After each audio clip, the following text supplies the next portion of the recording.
tout le monde, bienvenue à une nouvelle saison d'Histoire de Sentier. Très content d'être avec vous autres encore cette année. Je suis heureux cette année, là, on va vous gâter, vous allez capoter. Hein? Capoter. On va aller en Gaspésie, on va aller au Jamboree, on va aller à Gatineau, on va aller faire du camping. Quoi? On fait du camping? Tu me niaises, là? J'espère qu'on fait semblant, on rentre dans la tente, puis paf! C'est comme un hôtel en dedans, là. Excellent. Mais aujourd'hui, on commence ça vraiment fort. Au top! On va à La Tuque, aux 12 heures d'endurance. Vous allez voir, là, c'est malade. Il y a des moteurs, il y a des gars qui virent en rond. Les gars sont fous.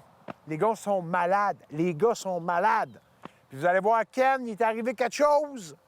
Restez là, vous allez rire. Ça rime avec tonneau.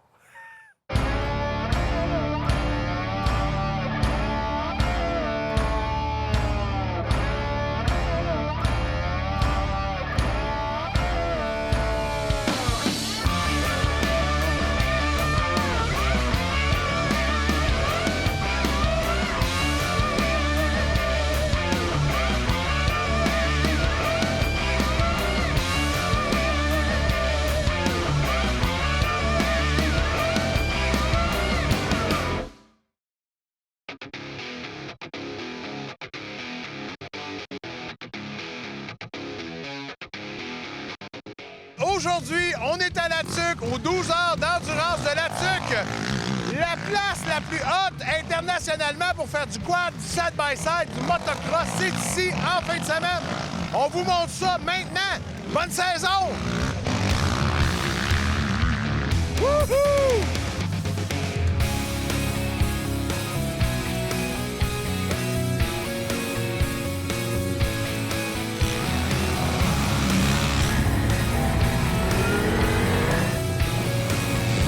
Il lâche l'asphalte pour être porte-parole en fin de semaine de terre battue. Carl, bonjour. Bonjour, je vis un grand rêve, moi. Bien là, ça n'a pas de bon sens. On te connaît parce qu'à la télévision, tu nous passes souvent avec Michel Barrette de tous les véhicules qui arrivent. On te voit courir, on te voit dans des courses, on te voit... Et là, on te trouve en fin de semaine. Bon, le mot course, OK, on est aux 12 heures d'endurance de La Tuque, ça marche. Mais pourquoi s'en venir direct de même dans la terre? Bien, j'ai passé ma jeunesse à rouler tout ce qui marche au gaz, ce qui veut dire du VTT, de la motoneige, du n'importe quoi, dans le bois, à haute vitesse, sauter. Donc, j'ai toujours eu une passion extraordinaire pour ça. Puis, dans le fond, au Canada, le plus grand, le meilleur événement de hors-route, puis qui est reconnu mondialement comme étant dans le top 5, c'est les 12 heures d'endurance de La Tuque. Je peux-tu te dire, quand le téléphone a sonné, le oui était déjà là. Qu'est-ce qui t'impressionne finalement? L'ampleur de l'événement est ce qui est le plus impressionnant. J'ai voyagé un peu partout dans le monde pour aller voir différentes pistes de course, autant sur asphalte que dans d'autres disciplines. Mais ici, à La Tuque, j'ai jamais vu quelque chose d'aussi grandiose. La raison est simple. Un, le site, on est sur le bord de l'eau. C'est superbe. Tu as 3 kilomètres qui se promènent à serpenter dans le bois, qui passent au travers d'un pit de sable, du bois. Ça monte, ça descend. Et juste le fait de créer le circuit, de l'entretenir, tu as 160 bénévoles là, qui aident l'événement, c'est juste d'une ampleur inconcevable. Et d'être capable, pendant le week-end, d'avoir des courses de 12 heures, bien, les 12 heures d'endurance en VTT, qui est, dans le fond, 3 tranches de 4 heures, mais d'avoir un paquet de disciplines aussi qui sont autour de ça, qui fait que le spectateur n'a jamais de temps mort. Donc, pendant que l'endurocross vient de se terminer, puis il faut nettoyer la piste, il faut enlever une partie des sillons, bien, tu as déjà du pit bike qui roule, tu as déjà de l'extrême cross ailleurs. Ouais. Ça bouge sans arrêt. C'est impressionnant à l'organisation. Mettons, toi, tu serais meilleur dans quoi? Dans le quad, dans le side-by-side, dans la moto? En termes d'endurance, parce qu'on s'entend qu'on vieillit toute la gang, ce qui est le plus approprié pour moi, c'est le side-by-side. C'est ce qui se rapproche le plus du pilotage auquel je suis habitué en voiture. Donc, le side-by-side, surtout en début de course, je sais que je peux être très rapide parce que la piste n'est pas trop maganée. Par contre, les gars d'expérience hors route, quand la piste commence à se creuser, c'est là qu'on voit des différences énormes. Fait que des fois, même des pointures, là, on a vu Tagliani qui a repenti dans le passé, qui ont été roulés. Ils pouvaient être rapides une partie, puis là, à un moment donné, on voyait que les gars d'expérience étaient juste trop forts, là, sont vraiment rapides. La musculation aussi change parce que les muscles, c'est pas la même quand ça commence à brasser, j'imagine. C'est pas les mêmes impacts, c'est pas les mêmes forces, mais on est habitué de lire une piste qui est plate. Donc, on va lire facilement nos conditions quand on roule en circuit. Fait que tu vas voir s'il se met à pleuvoir dans une section du circuit, on le voit de loin. Si quelqu'un a mis des roues hors piste puis qu'il y a un petit peu de sable, on le voit de loin. Mais là, c'est beaucoup plus compliqué comme lecture de piste parce que tu as des densités différentes de sable, de terre, donc la grip est pas pareille. Tu as des sillons qui se creusent creuse, des fois quand même très, très creux, parce que c'est des véhicules qui sont, pour plusieurs, très puissants, modifiés. Donc, ça creuse énormément. Les types de pneus employés d'une équipe à l'autre sont différents. Donc, cette lecture-là de surface et de trajectoire que tu dois changer souvent d'un tour à l'autre, quand tu fais 3 km puis qu'il y a 20 autres enragés qui ont passé, bien, quand tu repasses la deuxième fois, même section, et puis pareil. Donc, il faut que tu sois capable d'analyser rapidement puis d'adapter. Puis ça, c'est une force. Mais en plus de ça, ce qui m'impressionne d'autant plus, c'est l'endurance des athlètes qui roulent les véhicules, parce qu'on parle vraiment d'athlètes.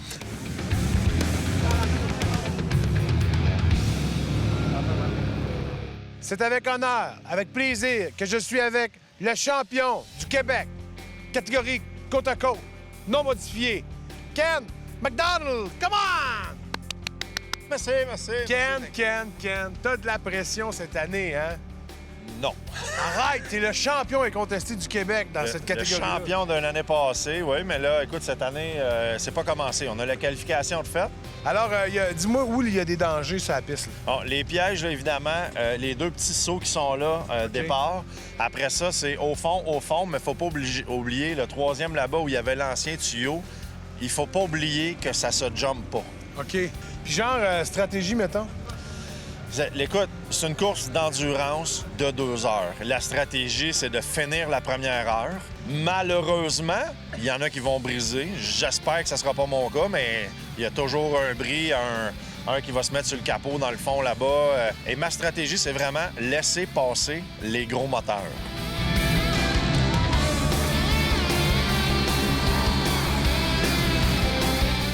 Honnêtement, il y a des véhicules ici qui ont 2 fois le nombre de chevaux vapeur que nous autres, on a.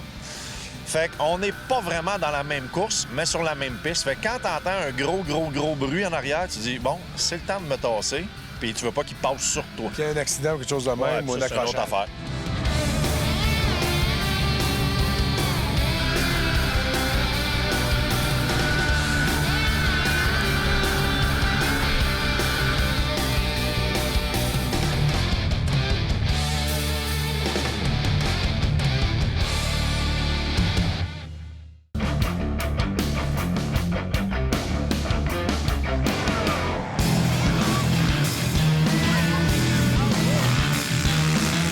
Alors, je suis en entrevue avec un gars qui est connu ici pour sa grandeur d'âme. Tiluc! Allô, Tiluc! Hey, Phil. Tiluc, ça fait 14 ans que tu fais ça? Oui. Là, on va faire de quoi, par exemple? On va inverser. Viens-t'en. Ah! La magie de la télé! Et voilà. Tiluc, écoute, 14e année, ta dernière cette année, il paraît? Oui, exactement. Donc, hier, on t'a rendu un petit hommage? Exact. L'organisation a rendu un petit hommage pour le travail accompli depuis le tout début, parce que je suis là depuis la première édition, fait qu'on l'a façonné vraiment comme que je voulais l'avoir. Et là, parle-nous de c'est quoi, là, qu'est-ce que tu fais, toi, ici? C'est quoi ta job? Directeur de course. Tout ce qui a rapport à la course quad, side-by-side, ça passe par moi. Pénalité, sécurité, voir est-ce que les règlements soient... que les pilotes respectent les règlements, donc ça passe tout par moi. C'est quoi qui va te manquer le plus dans cet événement-là? L'événement en tant que tel. C'est l'événement, parce qu'il n'y a pas une compétition de cette envergure-là en Amérique du Nord, selon moi. C'est la meilleure, puis c'est la plus belle pour différentes choses. Pense à sa diversité de disciplines. Ouais. Et après ça, ben en quelque part, on a appris notre métier sur le tas. Oui, ben, vous l'avez comme un peu créé, l'événement. Ouais, exactement. On est parti de la base avec Pont-de-Vaux. La Fédération des clubs quad a parti l'idée, puis on l'a emmené avec notre expérience là où est-ce qu'on est rendu que ça. Du premier événement, il y a 14 ans, à aujourd'hui, là, c'est quoi t'es le plus fier? Ce que j'ai le fier, c'est d'avoir fait être une droiture en frais de la réglementation. OK. Moi, je suis pas gêné à le dire. Moi, si je peux, en termes de course pogner quelqu'un, ça me fait plaisir énormément. Puis avec mon équipe, on a bâti ça, puis les pilotes l'ont pris, l'ont fait. Puis c'est le fun parce que plus qu'il y a des pilotes qui redeviennent à l'événement, plus que les gens travaillent fort à contourner le système. Puis nous aussi, il faut qu'on travaille encore plus fort pour essayer que les pilotes ne contournent pas le système. Fait que donc, c'est un peu ça. Mais en même temps, cette discipline-là que vous avez eue, cette rigueur-là que vous avez eue là-dedans, c'est ce qui fait que l'événement aujourd'hui a gagné des galons presque au niveau international, parce qu'il y a des coureurs qui viennent de partout dans le monde pour participer à l'événement. Exactement. Quand les premières années, on a eu la venue des pilotes américains, pas américains, surtout européens les premières années, ensuite les Américains, on pensait qu'on avait hâte de voir le calibre de ces pilotes-là pour se faire dire, au bout de la ligne, qu'on est l'équipe ça coche en tant que direction de course parce qu'ils n'ont même pas ce genre de discipline-là dans leur activité à eux. Fait que donc, c'est le fun de se faire dire par un champion de France, c'est l'exemple où le meilleur américain, vous êtes ça coche, les gars, c'est le fun. Ben écoute, bravo pour toutes ces années de bénévolat ou de... Non, ça a été un travail. J'ai jamais pris... Je sais que j'étais rémunéré pour ça, mais je l'ai jamais fait pour l'argent. J'ai toujours fait parce que j'ai toujours trippé. Ça, toujours... Ben, bravo justement de ces belles années-là où tu nous as donné beaucoup de ton temps et de ton talent et de ton côté un peu police. Oui, c'est vrai. Puis merci beaucoup, puis bonne continuité. Je suis pas mal sûr qu'on va t'en voir traîner l'année prochaine. Je penserais pas. OK. Tu me connais pas. Demande ton chum Ken, il va t'en parler. OK, donc t'as une tête de cochon. Non. Merci, Tilic, t'es bien fait. Bonne journée. Merci.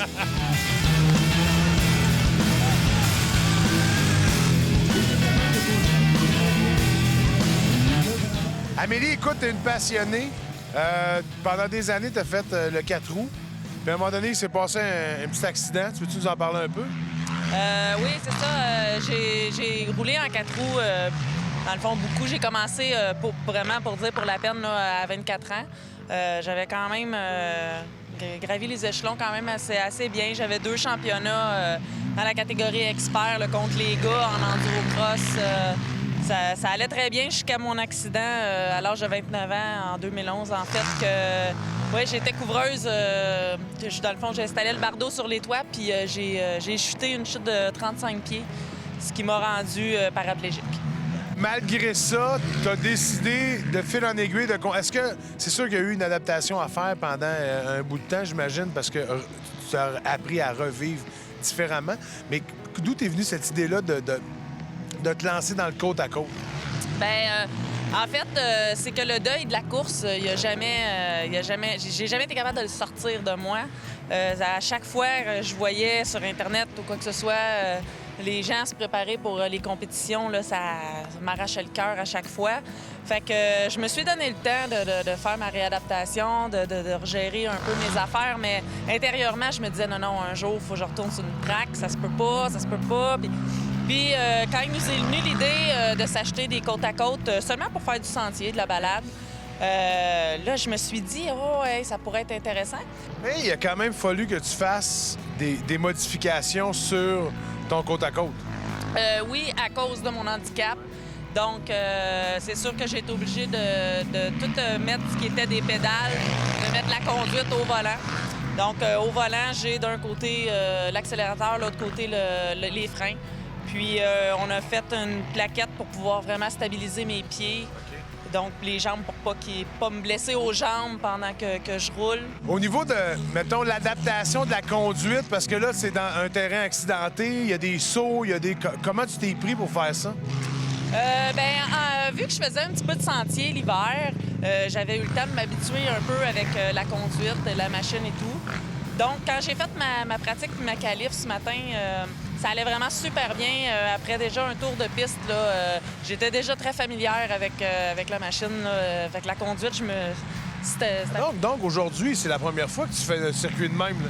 Oui, c'est vraiment mon retour. Ton retour en course? Oui, c'est vraiment fait ce matin que j'ai fait ma qualification pour la première fois depuis 4 ans. Mettons, quand t'es arrivé à ta première qualification ce matin, là, ton sourire disait quoi? Oh mon Dieu, j'avais un sourire d'enfant, un sourire d'un enfant qui voit le Père Noël, là, écoute, c'était... Moi, j'avais plein d'émotions tout mêlées, là. Tu sais, il y a l'adrénaline qui a embarqué, le petit côté coureur en moi qui est compétitif un peu, que là, tu sais, puis t'as l'émotion du retour. Fait que quand mon premier tour, là, je roulais, j'avais tout ça mélangé, là.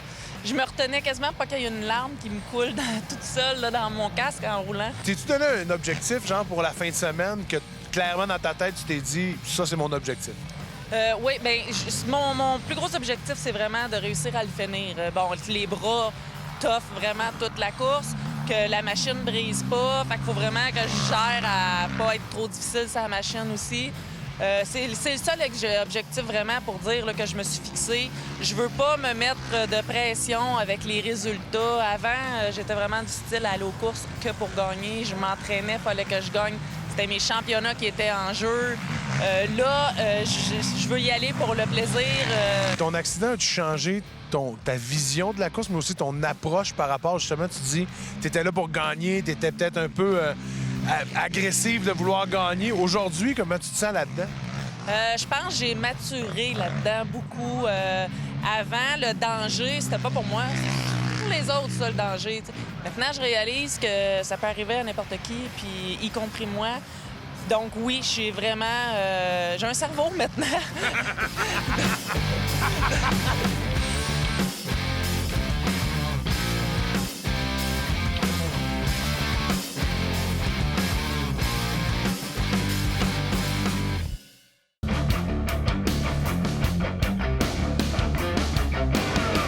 Alors, je me trouve en ce moment sur le circuit où les quadistes font du quad. Et ici, c'est extraordinaire parce qu'ici, c'est une grande ligne droite.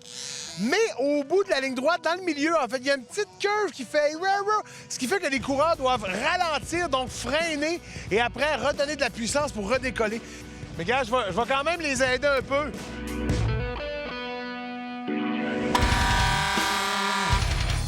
Et c'est parti! 4 heures!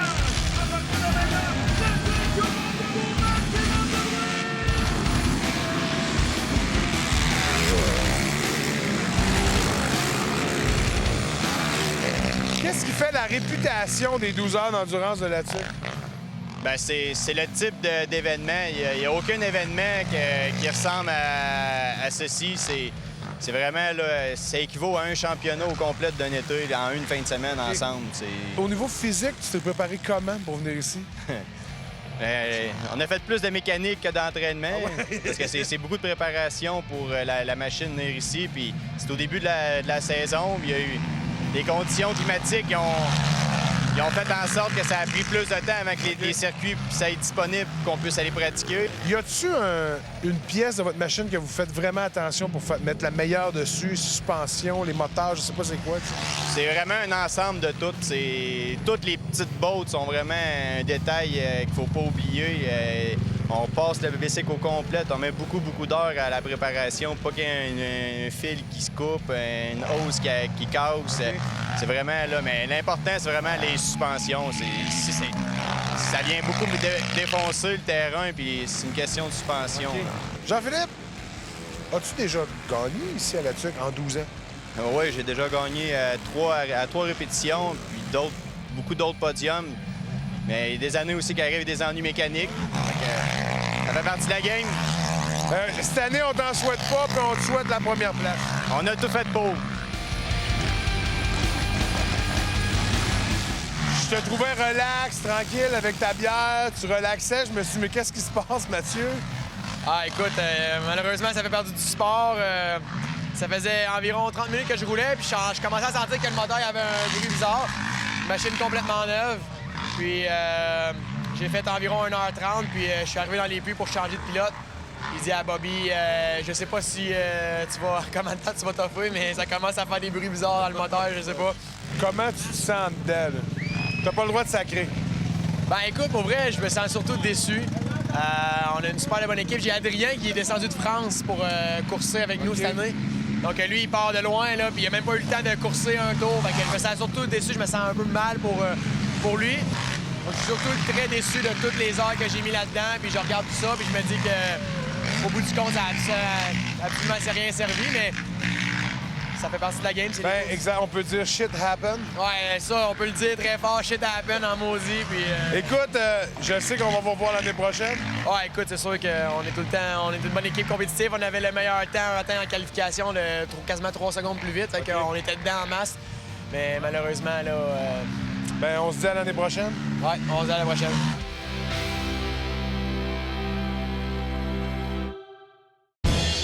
Vous savez que notre page Facebook, on aime beaucoup l'alimenter, mais on aime aussi que vous nous partagiez vos randonnées, où vous allez. Cette semaine, c'est Sabrina Brunet qui nous a envoyé une photo de son quad qui est à la ZEC Chapeau de Paille. C'est extraordinaire. Un 2015, en fait, en 2015. Et son quad, c'est un 2013. Déjà 11 000 kilos. Ça roule, ça roule.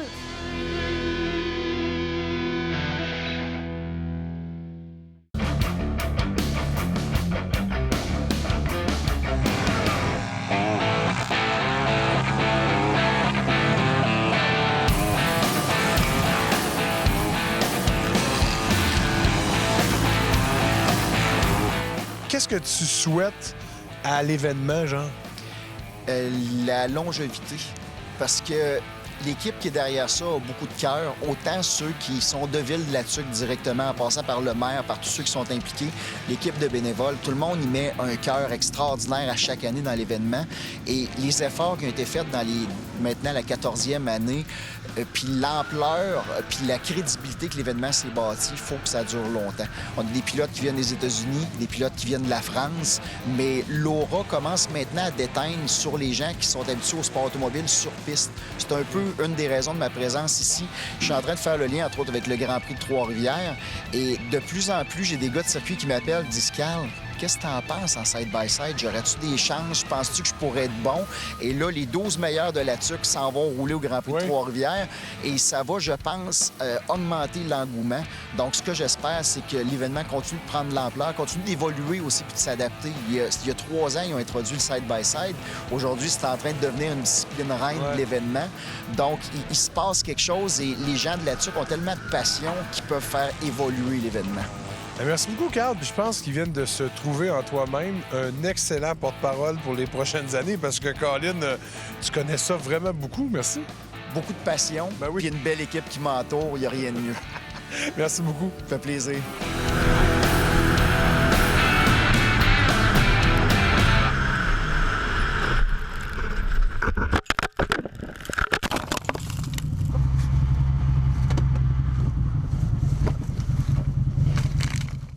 Participez au tout nouveau concours. Profitez de la vie avec la Capitale, qui vous offre la chance de gagner l'un des 5 prix d'une valeur totale de 150 000 $. Participez dès maintenant en visitant le rds.ca/HDS. J'espère que vous avez passé une belle émission avec nous autres. Merci d'être en si grand nombre à nous écouter. Vous pouvez aussi nous suivre sur Facebook, notre page Histoire de Sentier. Mon nom est Philippe Laprise. La semaine prochaine, on va triper quoi encore? Ciao!